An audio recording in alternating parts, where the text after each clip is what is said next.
Ang sarapan. So, ayan mga barok, for today's video ay kagagaling ko nga lang sa trabaho. Yan ayun, nung nagkiina na ako doon sa harap ng bahay namin, nakita ako ni Nasty Patrick at Nasty Bitong, kaya inawis nila ako magpansit. Eh ako naman, mabisin ako. Kaya nag-go na ako. Then ayan, papunta na kami sa Bintawan, doon sa Bintawan Sur, Villa Verde. And ayan, dito na kami sa Bintawan Sur and punta na kami doon sa Marpins Pansitan. Then banking na rin si Nasty Patrick para mas mabilis daw. Malapit na kami. Shoutout kanya Manti. And ayan na nga, andito na kami kaya wala nang patumpik-tumpik. Interview unugun. So nga, parking matan. Tente nag-order tayo.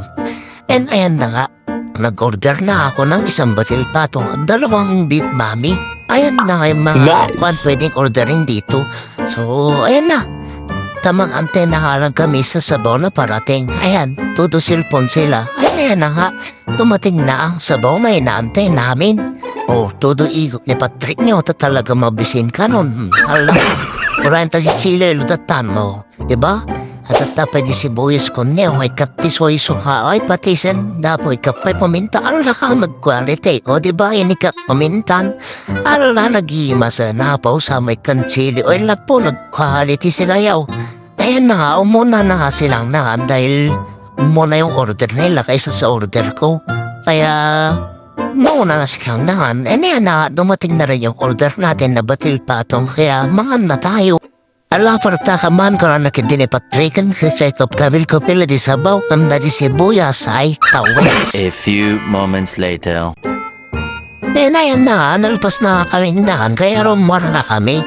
And ayan nga pala, barok kung gusto niya ka pala ng budget na pansit, dito lang yan sa Martins Pansitan located at Bintawan Sur, Villa Verde, Nueva Vizcaya. Kaya ano pang inuuray niyo, punta na kayo mga barok kung malapit lang kayo dito sa Villa Verde. And ayan na nga, paawid na kami mga barok, kaya ayun si Patrick na pinag-drive ko kasi masakit ang aking tiyan. Siyempre nabsug tayo. And ayun lang for today's video mga barok. Bye bye! Thank you for watching!